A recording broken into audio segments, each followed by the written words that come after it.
So I was at work today, and my boss's boss came in with her boss. So like 3 levels up a boss or whatever. And they had Halloween costumes on, and they're like going around the different banks and like delivering Halloween candy. But anyway, we do our morning like check-in huddle thing where we talk about the day and do little exercises and stuff about, hey, you know, this is how you talk to customers, etc. So they were doing that, and then they mentioned, my service manager Andy's like, oh, you have a radio voice, and then they all looked at me, and I'm like, why are you looking at me? And then one of the girls was like, well, you have a secret, don't you? I was like, a secret? She's like, you have a podcast. And I'm like, oh no. Oh. Who told her I have a podcast? So I had to be like, yeah, I do have a podcast. That's cool, right? And then like, she's like, what's the name of it? I was like, oh shit, what? IndieQuest. It's about indie video games, independent games. And she's like, oh, that's cool. And yeah. So we might get like 3 more listeners, and they'll be my coworkers, and they can judge me from afar. Welcome, Frantic's coworkers. I just want you all to know he has another podcast. It's called Frantic Thoughts. Quick, go check out the feed before he edits this out. Oh, are we already podcasting right now? Are we done? Are we into it right now? Are you recording? Yeah, we've already invited the people in. We're good to go. Oh, okay. So welcome. You know what? Syncing of audio be damned, I say. Right. Well, to be transparent with everybody, this is the second time we're recording this IQ OST because I had some recording issues on my end. But it is what it is. So welcome to IndieQuest. We're going to be talking about awesome, spooky music from video games that are of the spooky nature for the most part. Yeah. You know, we always like to get down with little indie game music, and we are just bringing it in under the buzzer for the spooky season. Or, you know, depending on when you're listening to this, you know, your life's busy. I understand. You can't always get around to it day one or right when a podcast drops. Maybe it's early November for you. But either way, you probably have some lingering spooky feelings. Yeah. And we're here to capitalize on those for fun and profit. There's nothing wrong with having those spooky vibes on November 3rd, you know? I mean, I hold a general spooky abstinence outside of October, but I do not force that upon others. So I would agree that, yes, get down with the spooky whenever you so please. Mm-hmm. Well, we do each... Okay, well, I guess we should describe what IQOST is. If this is their first IQOST, it's where we take 5 songs apiece, have a little bit of a listening party, and talk about why these songs are so damn awesome. So we'll go back and forth here, and might as well just go ahead and start with Steve's first song today. What do you got for me? Yeah, so it's probably... One of my most listened to indie songs, but not for the reason you'd expect. So my first one that I'm bringing is going to be the Napstablook theme from Undertale. For anyone who's not familiar, Napstablook is an adorable ghost that's wearing little headphones. And this is the theme that plays during some of the encounters and fight with this particular character. But the reason I have this song, and I'm choosing to bring it, is because I have a custom chart for this in my ITG, in the Groove Dedicab. So when I'm playing my dance game machine, I have a chart that has been written for this song that I play all the time. It's a very fun chart. If you play dance games, it has a lot of foot switches, which is fun. So I was like, well, you know what? It's stuck in my head probably 40% of my entire life. So why not also get it stuck in Frantic's head for 40% of his life? Awesome. Let's take a listen. Yeah, so this is Napstablook theme from Undertale by Toby Fox.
so frantic. After listening to that entire song all the way through, tell me, what was your favorite measure? What was your favorite, 2 seconds of music? It was like, ba ba ba ba ba da ba. That part? It was so good. Mm-hmm.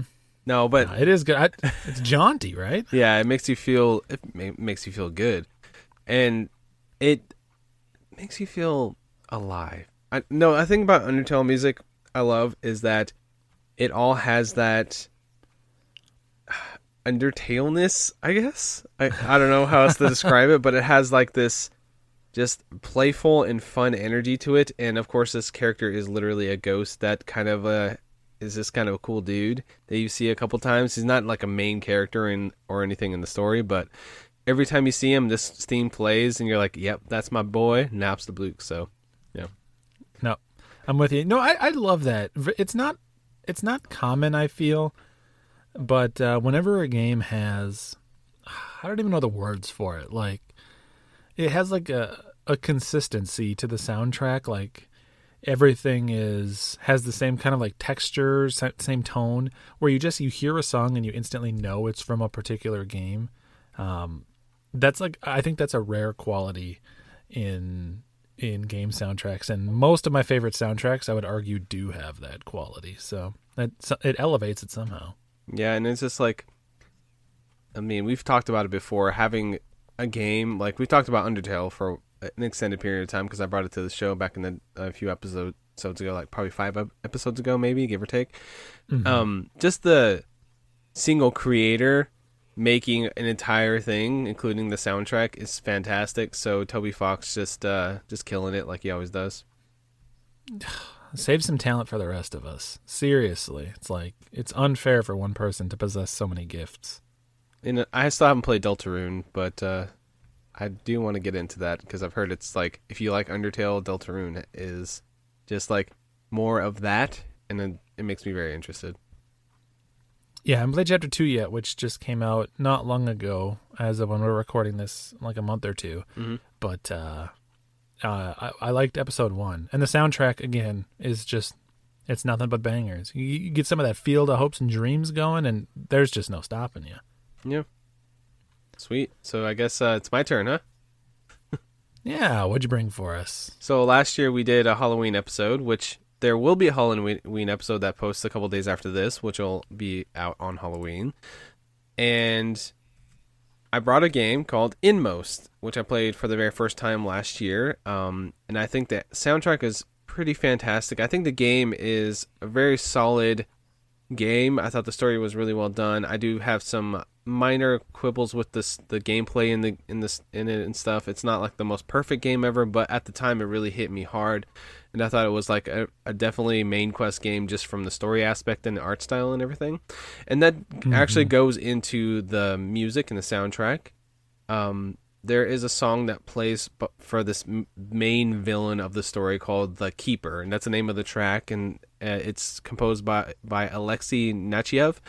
And this is a super haunting and spooky track showing this like creepy, like silhouette, like pixelated monster that comes out when you go down into the dungeons. And it really sets the tone for that scene, and it's kind of echoed throughout the rest of the soundtrack, just kind of the themes and the feels from this song. So I thought it would be worth bringing. So it's The Keeper from Inmost.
So that track is definitely very dark, very eerie, very like unnerving, I guess. And it definitely is paired well with the scenery from the game where you see this like creepy silhouette come out.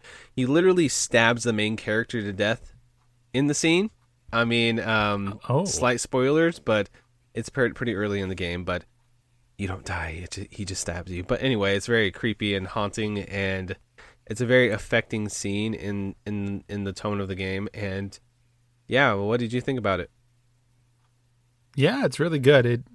You paint a picture of it very well. Like the certain parts of the track are kind of like pluckier and more acoustic and a little more light, I guess, even though the whole thing is still relatively spooky.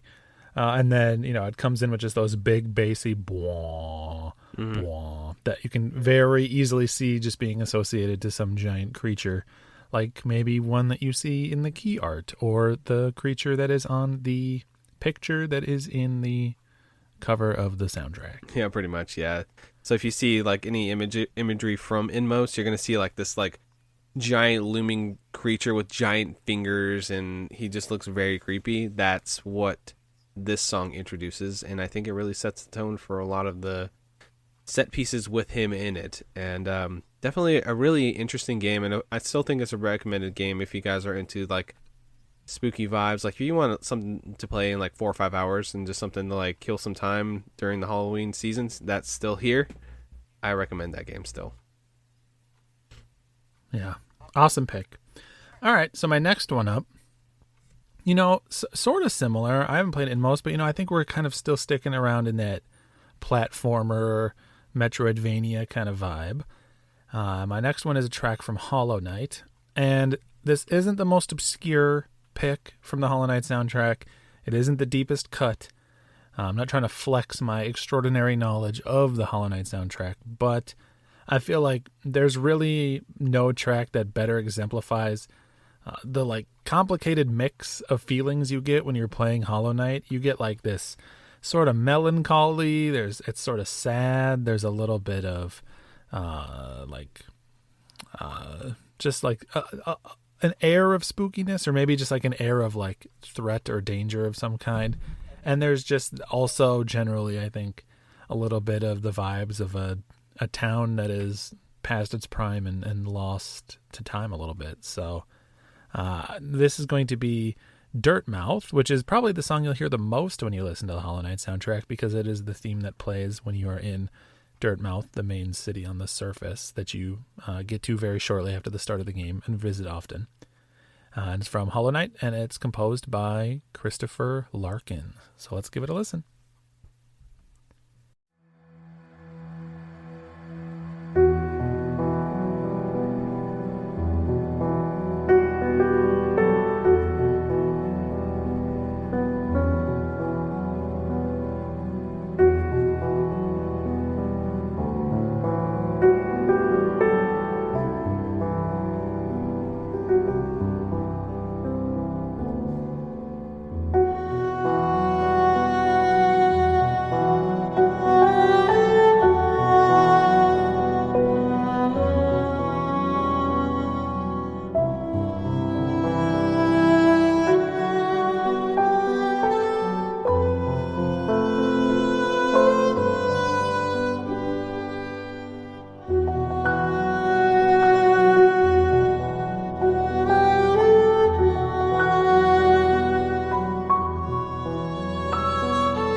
So what'd you think, man? I know that you've never heard of Hollow Knight before, so this is your first time hearing the song. So I'm just wondering, kind of off the dome, what are your impressions? It sounds all right. No, I'm just kidding. No, I definitely recognize the theme because I've played enough Hollow Knight to have gotten to Dirtmouth. But I haven't played like deep into the game, which it's one of those ones that I know I would love if I gave the actual time of day to. It's just I haven't yet. But I do love the art style. I love the way it plays. I like the character design, everything about the game so far that I've played. This one is definitely a very good tone piece for the general feel of the game, which kind of feels kind of like heavy and dark and a little sinister. And this one's a little like, I don't know, almost sad and melancholy, this track. So definitely one that I enjoy. Yeah, and this whole soundtrack is great. This is like obviously the most recognizable song, but Hollow Knight, another game that just kind of hits in on every level, right? Visually, gameplay is awesome, and of course, what we're talking about here, the soundtrack is second to none. So I'd recommend anybody go check out the full playlist. Definitely, and it's definitely one of those ones when we ever do what is it called? Where we play games that are on a pile of shame, our POS. That's probably going to be one I'll end up having to play eventually for that. So we'll see how that goes. Whenever your heart is ready for it, friend, because it's an experience that is need to carve out unlike any other. Need to carve out some time. I know it's a longer title, but it definitely looks like something I would really like. Yep. Anyway, gonna bring another game that I really enjoy. I think it's worth your guys' time. It might be something I talk about pretty soon. It's called Little Nightmares. And I'm sure you've played Little Nightmares before, right? Yeah, I have. Very fun game. So this is the first song in the soundtrack called Lure of the Maw. It's kind of the tone piece for the entire game. It was used in multiple trailers for the game, and it really does set the tone and the feel for the game. It's produced and written by Tobias Lilja, Lilja, however you say it, Lilja. Anyway, they call me Lil Josh, Anyway, never mind. Yeah, this song is really good. It's very haunting and spooky, and definitely sets the tone, and it's a good mood piece for what this game actually is. So we're going to listen to Lure of the Maw from the Little Nightmares soundtrack.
So yeah, man, like when you listen to the Little Nightmare soundtrack, it definitely has that.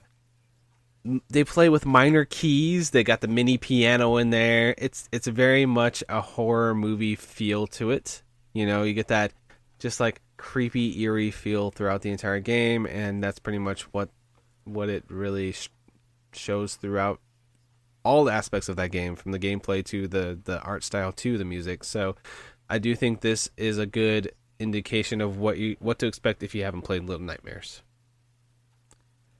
Yeah, it's the thing that always sticks with me about Little Nightmares is the scale of things. Your character being so small and as a result feeling kind of helpless, and then the world around you, the things you puzzle off of, and then later the enemies you encounter being so much larger than you. And this that track has this kind of like piano, or almost just basically like music box feel to it, that I think probably does some heavy lifting in terms of like selling that sense of scale even more than you realize. You know, as you're playing the game and you're crawling around and you're like barely the height, like halfway up the seat of a chair, and that music is playing, something about it being a music box, associating it back to something you would have listened to when you were young, it makes the scale seem to shrink even more. Yeah, and it's just like you're dealing with like these creatures. I love how they animate everything in this game, which it just looks so unnerving. It feels like everything's kind of almost like at either too fast the frame rate or too slow of frame rate, depending on the creature. And the way they play with that, it just makes everything look so much more creepy. And the music in the background just is always kind of there, just kind of making you feel even more like insane, I guess, or a little more unnerved as you're going through all these different like worlds and landscapes. Well, I mean, you're on a ship the entire time, so I guess not worlds, but you know what I mean. Yeah. But good pick. Not a soundtrack that I would have gone to right away, so I like what you chose. Yeah. But let's be real. Sometimes we have to pick a soundtrack that we definitely know very well. Mm-hmm. Just because we're talking spooky doesn't mean it needs to be all, minor keys, drawn out strings, atmospheric music. We can slip a banger or two in there, and that's exactly what I've done here. So this is a track from Super Meat Boy, and I know what you're thinking. Yo, Steve, there's not really anything scary about Super Meat Boy. And that's true, but we are in the spirit of the spooky season here. So for anyone that's never played Super Meat Boy before, there is the set of levels, the worlds you go through, and then when you get particularly fast times in different levels, you get an A+ rank on them, you unlock a sort of like play on that level in what the game calls the Dark World. And so those Dark World levels are essentially harder versions of the main world levels, remixed, modified around, changed up, and they're just generally more difficult. And on top of that, a lot of the visuals are changed in the Dark Worlds to be spookier, or like basically to obscure more information. There's a lot of like your character is just a shadow as opposed to seeing the full thing. So of all the Dark Worlds, I chose the Dark Hospital, which is the second world, which I think is already kind of the spookiest setting in Super Meat Boy. And I think once you listen to it here, you're going to all understand why this definitely would make sense. Like right next to Monster Mash on a Halloween Bops playlist, you're going to want to be toe tapping and listen to this one for the rest of your day.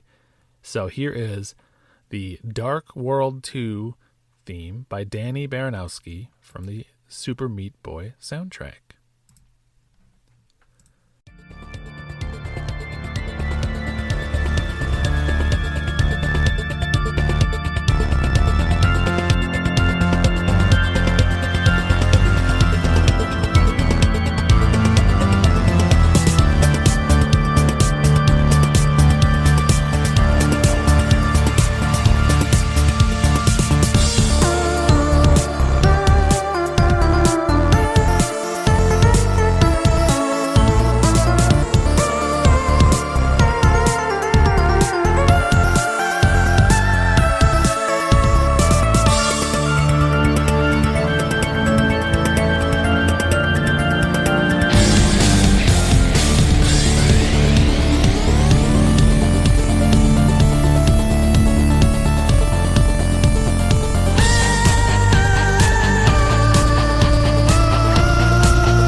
I mean, come on, man.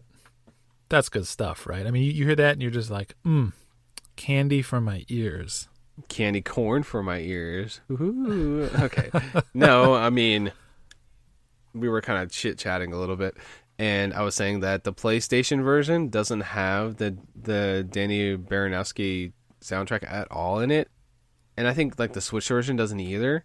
When you play those versions, it just doesn't feel like the same game. I think the soundtrack is kind of synonymous with Super Meat Boy, and hearing that, it just makes me want to play it again. And I love that game so much. And I know me and you are both huge fans of the game. We both kind of purposely avoid bringing it to the quest log because we know that one day we need to make a big deal about it and like make a huge special or something about it. But that track specifically is a freaking bop. Like you're right. If you had Monster Mash, I'd probably listen to that over Monster Mash. So, and that's saying a lot. Monster Mash is a freaking classic. So Hey, you're not wrong. Yeah, whenever I'm gonna go listen to Super Meat Boy soundtrack, I go to the original by Danny Baranowski. The new one, again, is a great soundtrack, and in another game where I didn't already have so much history built up, right. I think it would be totally fine. But for someone like either of us that has put in so much time and has so much history with the original, it's nostalgic, man. I mean, you know, Super Meat Boy's over a decade old at this point. We're rapidly getting to where Super Meat Boy could be considered a retro game that we can be nostalgic about. Yeah, and it's like, I mean, I played the Flash version as well, so Super Meat Boy is just kind of one of those that like sticks in my heart a little bit, and I just love it so much. Yep. So I can't wait to. So one day me, you, and possibly a guest. I don't know who the guest would be. Maybe a Polymedia founder or something. I mean, I'm not trying to throw any possible hints out there, but we could all sit down and talk Super Meat Boy someday, and I would love to replay the game and kind of like get those feels all over again. So definitely something in the pipeline down the road.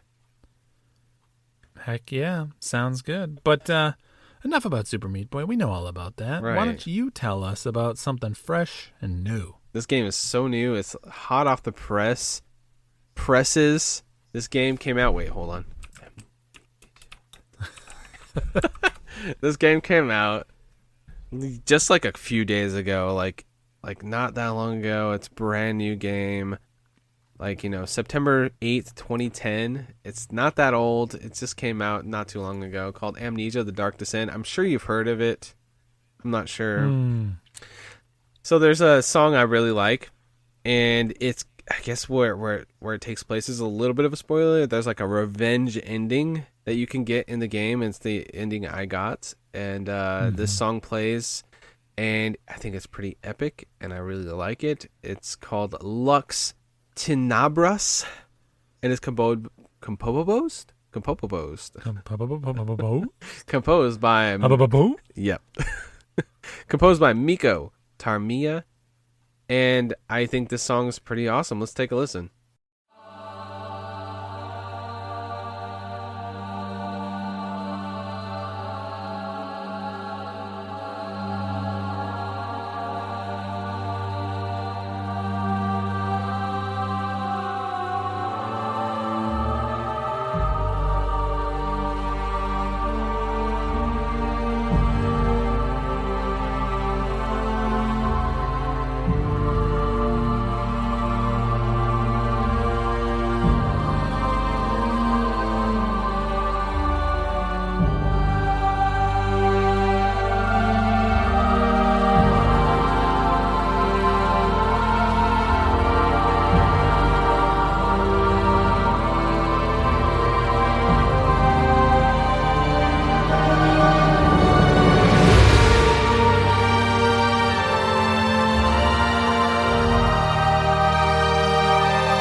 So I know you love Amnesia. We both are pretty fond of the game. I know you like the sequels as well. Maybe not as much as the original, but what do you think about this specific track? And did you encounter it in the game yourself, or is it just something you've listened to after the fact? I don't think that's the ending that I got, so it would have been something that I've listened to after the fact. But I've definitely listened to the soundtrack more than just in my initial playthrough.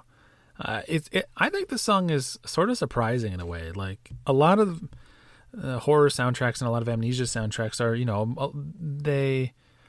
they serve the role of creating tension, but they sit in the background a little bit. Like they're not necessarily immediately listenable.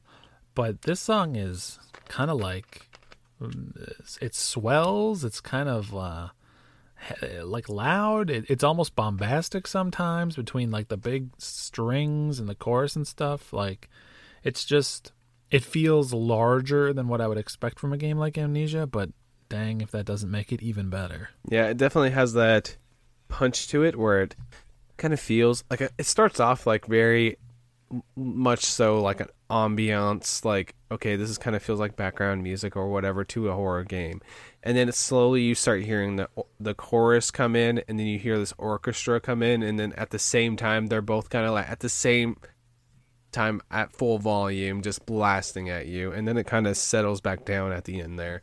And I think that it really just feels like a climactic moment in the game, and it really is. Like, it does set the tone for this climactic moment that happens during this specific ending. If you didn't know, Amnesia does have multiple endings depending on how you play it. And yeah, I just think that it's a very memorable piece and really worth bringing to the show today. But I mean, I like Amnesia. I think you do too. So what is your next track? I kind of cheated. I know what your next track is. It's from the same game, isn't it? It is. You didn't give the dramatic reveal. I know. That's okay. Yeah, I'm pretty bad at that. Excellent segue all the same. Yeah. Excellent segue. Okay. So my next one is another track from the Amnesia soundtrack. This was not planned. This is just, we are two men of high taste and quality decision making. So we both decided to bring one. I mean, Amnesia being the horror goat when it comes to Halloween games, it doesn't surprise me. But the track that I brought here is called Brennenburg Theme, and I'm not actually 100% sure that this song is in the game proper.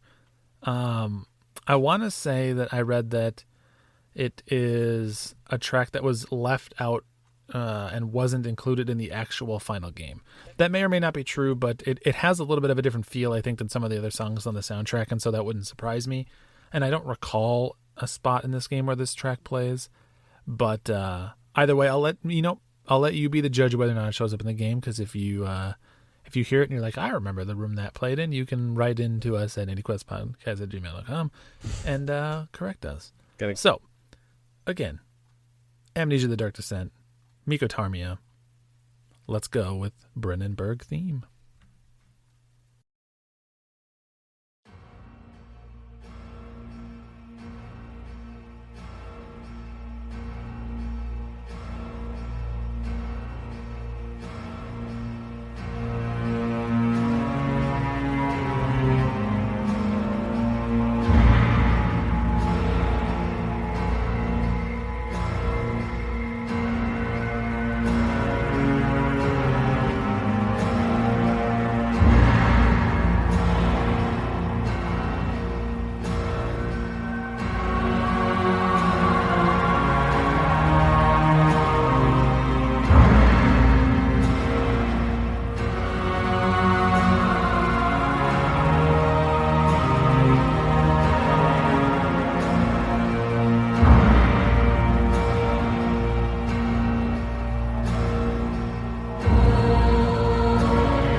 So yeah, well, I mean, another one that has like some like a little bit of a chorus in the background. Again, kind of bombastic, kind of larger than you'd expect from a game like this. But another really good track, I think. What were your thoughts? Definitely feels like it belongs in the game, so I'm kind of surprised it's not in the game. But Yeah, I like just generally the entire vibe of Amnesia, and this definitely suits it. Um, yeah, I don't know. Honestly, mine and your pieces from Amnesia do have kind of a similar feel to them, which is not a bad thing. It really isn't. But I do yeah, think that this song really kind of kicks ass. Like this whole soundtrack is really good. I don't know if it's one I would listen to like just have it on the background while I'm like doing other things or anything like that, but it definitely suits the tone of the game for sure. oh yeah, for sure. It would be a really good one to have on in the background of like a Halloween party or something. Yeah. If you're just looking to build some ambience at wherever you are. But yeah, it's not like a maybe necessarily a soundtrack you're going to throw on while you're doing work or anything like that most of the time. But great all the same. Yeah, and so I guess it's my turn to bring my number 4 my number 4 song. Hopefully I edit that, but if I don't, it is what it is. I brought a game song from Minecraft of all things, which is the biggest indie game probably of all time. And it's called Pigstep. And it's from the Nether update, which is an update that happened in 2020. And they basically overhauled the Nether, which is like the hell dimension, and they kind of got this. So in the game, you can get basically jukeboxes that play records that you find as like little collectibles. And there's one called Pigstep that's in the Nether now. That's really hard to find, and it's a freaking banger song, and it's by the composer from Celeste, Lena Raine. Sorry, apologize. And this song just kind of kicks ass. So let's go ahead and jump into it. It's completely different vibe from this Amnesia stuff we've been listening to and these super horror vibes. It's a good song. It's called Pigstep from the Minecraft OST.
So if anybody in listening today doesn't know, I'm like one of the biggest Minecraft fans. If somebody says, "Hey, what's one of your favorite games of all time?" Minecraft would be on like a top 3 for me, if not my favorite game ever. It's just one of those games that I can always go back to and always have fun with. So when they do these updates and they overhaul something that has been kind of a staple for the series for so long, the original concept of the Nether was in the game in 2011, and then almost 10 years later, they completely overhauled it. And it was a really cool update. Like, they added so much to it. They added biomes to the dimensions and everything like that. And just having more music to include into this pretty much classic soundtrack. For me personally, like, I think the Minecraft soundtrack is like up there, top tier game soundtracks of all time. Then having like these really cool composers like Lena Raine come in and do other songs for it is really cool. So to me, this song is a banger, and I really enjoy it. It has a different vibe from everything else we've been playing today. It might kind of lean a little more towards like a Super Meat Boy like vibe, you know, just because it's more jaunty and stuff. But I think it's a cool track. What do you think? Yeah, I really like it. It's I mean, it definitely has like a little spooky energy to it. It's also got kind of this like jazzy sort of like, I could imagine it playing in the background of like an adventure game where you play as a detective in the 1950s in Chicago or something like that. Right. It's got this real kind of lounge vibe to it too, which I like. Yeah, it almost has like all the instruments there kind of like have a free flow to them. It's like bam bam bam in the background, like, you know what I mean? Like, kind of has that like smooth jazz feel to it, which I just really appreciate. For sure. And I'd say you're probably only like 2 million of the 7 million listens on that track that we can see here. 2 million and 1, maybe 2, something like that. Yeah. Yeah, that makes sense. Well, for my fifth and final pick here, I don't have something quite as colossal, quite as monolithic as Minecraft, but it is a good song and it's a catchy one for us to go out on. This is from a game called Pony Island, and unfortunately, Pony Island is a game that is better served by you not really talking about it. It's one of those games where you just kind of have to recommend someone play and say, hey, trust me on this, check it out, it's good. And I'm here to do that for you all right now. Pony Island is cool. Check out Pony Island. It goes on deep discount on Steam all the time. It's not too long. It's very cool. But it has a surprisingly good and surprisingly catchy soundtrack, and one that you don't hear about too often. So this track is one of the... it's one of the early songs that you hear, and it sort of like starts to build the tone of the game a little bit. And on top of that, it's just synthy and it's excellent. So you're going to get a little bit of spooky and you're going to get a little bit of bop. And so this is called Enter Pony from the Pony Island soundtrack, and it is composed by Jonah Senzel.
mean, you hear that song. Does that not get you interested in checking this game out? That's some good ass chip tunes right there. Like, that's something I would listen to. That's something that you would find in a key gen from 2007. You know what I mean? That's a vibe I'm getting from this. That's so true. The great arms race of good chiptune music and key gens is a lost art, but I could not agree more with that assessment. I kind of am aware of this game. I haven't played it myself. I like the art style. It's very simple. And I know for a fact, like, you said it already, but it's one of those ones that people are always like, this is a cool game, just play it. Don't look too much into it, just enjoy it. So listening to that track definitely has my interest peaked a bit more, just because of how much energy it has. And it definitely does suit a Halloween feel as well. It's just a little, like, more jaunty. I think that we kind of had a couple there that were just like a little more upbeat, which is not a bad thing. Yeah, I would love to talk to you about this game if you ever do play it. There's a couple moments in this game that I can say are truly unique, something I've never experienced in another game before. And it worked so well on me. So I am assigning you with optimism some homework that between now and the end of your life that you play Pony Island and talk to me about it. I can definitely do that for you. And it's just one of those things, like, man, there's so many video games, and this is just one of those ones that just kind of like could easily fly under your radar. So just you even bringing this song, maybe it'll get a couple of people just to play it, just to try it out. So that's always cool. Yeah, for sure. That's what it's all about. There's too many games and not enough time. We will all literally never finish everything that we want to play. So pick and choose and enjoy what you do. Yeah, we all have to die someday. But anyway, I have a final song here. Speaking of death, we got a song from a game called Oxenfree. And this is one of the main songs from the game. It's called The Beach, 7 a.m. There's a little comma in there, so I left a pause. The Beach, 7 a.m., and it's by Distro Kid. I always want to say Destructo Kid, which is not the name of the artist at all. And it's a really good game. Like, Oxenfree in general, I love the narrative for it. It has a really eerie feel to it. It's very science fiction-y. And in this song, it really does feel that way even more so. And this is in multiple trailers for the game as well. And if you listen to this track, you kind of know what you're going in for Oxenfree, just because of the vibes you feel listening to this song. So for my final pick, and to close out IQST today, we have The Beach, 7 a.m. from the Oxenfree OST.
So, Steve, have you played Oxenfree before? I have not. I'm ashamed to admit, but it's been on the backlog for some time. Yeah, it's definitely one of those, if you enjoy a really nice narrative in a game, that I do recommend. I do have my qualms with the gameplay generally. I do think that the actual like walking speed in the game is a little slow, which is just something I could complain about if I want to, but the story itself and like the choices do matter in the game, and there are like I think there's some multiple endings to this game. It's kind of one of those choose your own adventure type of storylines. And let's just say you get stranded on an island with your friends and a bunch of creepy things start happening. And this song kind of is one of the first songs you hear. And it kind of has that repetitive nature. Of course, you get that boo-doo-doo, boo-doo-doo, like over and over again, but it keeps changing a little bit more and more. And that kind of does reflect the story in the game a bit, where you do talk to a lot of the same people and you do a lot of the same things or go to a lot of the same locations, but it all gets a little more uneasy and eerie as you go through it, just like the song does. Yeah, it's a good mix of eerie, which is a good way to describe it, and just kind of chill. It's a little bit lo-fi. It's kind of just like good, relaxing music, and then with just a little sprinkle of spooky on top. Yeah, which there's nothing wrong with that.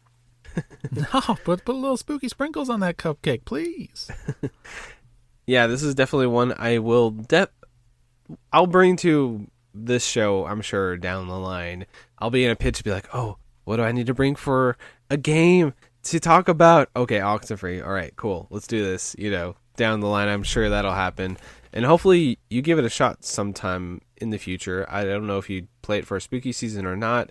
It is a spooky game, but it's not like a pure horror game either. It's more of a narrative focused, like sci-fi horror game, if that makes sense. Yeah, it definitely does. And I will definitely get around to playing it at some point, so no fears there. But you know what? I say that was 10 good songs. How you feeling about that?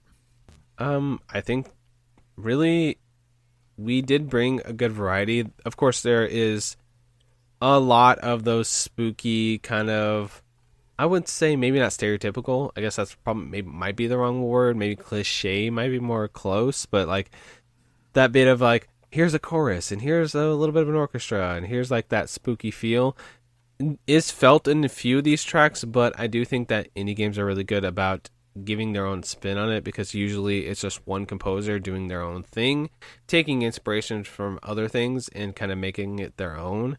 And I think that the songs we brought here, if you put them all in a playlist, you're not going to be disappointed. How about you? How'd you feel about the songs here? Yeah, I mean, they're all going to go on to regular rotation, at least through the end of the month here. So I think we did quite good. But I always love these IQ OST episodes. They're chill, they're laid back, we get to hang out, and I always get a good mix of listening to some songs I like and learning about new music that I didn't even know about. Yeah, same here. So, speaking of things we do know about, terrible segue, but hey, whatever.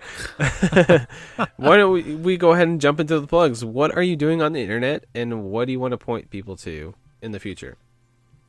Yeah, if you want to come check me out, you can find me on Twitter or Twitch. I'm Blink on both. It ends with an M. M like me, oh my. And yeah, streaming Tuesdays, Thursdays, Fridays, tweeting every single day. It's all worth your time, I say. What about you though? Where can they find you? You can find me on Twitter at Frantic Society, where I tweet about the stupidest things imaginable, like period. And I have a food channel where I talk about food called Frantic Foods. And I do a lot of podcasts, including this one and my own personal podcast of Frantic Thoughts. I almost said Frantic Foods because branding, etc. And Box Office Bliss, where I talk about movies and basically too many things to imagine. Just go over my Twitter and you can find that stuff there. Yeah, and if you want to get a hold of both of us at the same time, you can reach out to us on Twitter for the show at IndieQuestPod, or you can always send us your thoughts, questions, feedbacks, ramblings, whatever it may be, to our email address. That's indiequestpod@gmail.com. And we'll read those out on the show. We almost always do, unless you don't want it to be read on the show. But we're always happy to hear from everybody and, get some indie conversations going. So, yeah. Indie stations. Nope. Nope. That doesn't work. Nope. It's close. That's like indie sensations is where my mind went. Yeah, that's better. Okay. Anyway, we're also part of the Polymedia Network, where there's a lot of fantastic shows like Petey's Power Hour, where she talks about various forms of alcohol and educates you at the same time. It's a really fun show, really funny, and will put a smile on your face for sure. What other shows we got on the Polymedia Network? We got, let's see, Petey's Power Hour, your excellent alcohol trivia, a little bit of games, a little bit of cool people show. One of many high quality on the network, I'd say. What's one more? Give me one more. We both just did Petey's Power Hour, by the way. Did you do Petey's? Yeah. Oh, dang. I thought that you did Tails. No. That's okay. I missed the name, but I thought you did Tails. I was like, oh, you probably didn't do Petey's. That's fine. I'll do Tales next. Tales of the Lesser Medium. A show with a very overarching, like, epic name, which is just really an excuse for two dudes to goof off and have really great time just breaking down these storylines from games. And, video games, some of these classic games have terrible storylines, but these dudes make it hilarious and very entertaining to listen to. It is a good show. I would say the funniest show on the network. Your thoughts? Probably. I don't think I'm very funny, so anything I'm on, I'd be like, that's okay. Polykill's pretty funny, which you can come check out. A podcast with me and Trav all about beating games. That one's a pretty good one, too. But if you want to beat your games and you want to get a little bit of extra credit for it, that's the podcast for you. Yeah, I think Polykill is definitely a funnier show than this. I think that I lean on you for more of my the humor for Indie Quest. I think you bring the good vibes and humor, and I'm just the dude that has the voice. You know what I mean? You can't go wrong. I like it. Anyway, we got is that all the shows on the network? No, we got Drunk Friend. Drunk Friend's a good one. I actually made the artwork for that show, surprisingly. I don't know how that happened, but hey, I made the artwork for that show. But really, that show is Trav and Alex, SNES Drunk, sitting down, Nest Friend and SNES Drunk, sitting down, talking to like cool people. They just like find somebody cool and like, hey, let's have an interview. Let's talk about something. Talk about your life, and it's always a good time. And it's a really funny show too. They do bring the laughs, and it's very informative, and you kind of learn something new each episode, which I do find fascinating. Mm-hmm. Heck yeah! Oh, and of course we can't forget Petey's Power Hour. We got to mention Petey. Oh yeah, that show. We never mentioned that one, did we? No, we never did. But yeah, it's an awesome network of shows. I'd recommend you check out any or all of them, and that's not just because I'm on two of them. I could confidently say I was a fan of the network before I was ever on the network. So it's quality first in Polymedia Village. All right. Yeah. But I think with those plugs out of the way, every now and again I like to steal the spotlight from you, and I like to flip the script. Normally you demand that I sign the people off, but today I'm going to say, Josh, why don't you say goodbye to the folks out there and leave them with a little kernel of wisdom. Wisdom. I'm not a wise man, but everybody just take it easy. Enjoy Halloween. Halloween's right around the corner, so get your Ouija boards out, get your candy corn, shove them up your nose, because that's a natural thing to do. Like, I'm not weird for doing that as a kid, I promise. That's something that everybody does, right? Also, sure. Yeah, just enjoy the holiday vibes, which are come around the corner here. Enjoy the spooky feels, and thank you for watching. He turned into a ghost. He burst into ectoplasm in the final moments of the episode. Yes. Thank you for listening to Indie Quest. I don't know what this voice is. Okay. Bye, everybody.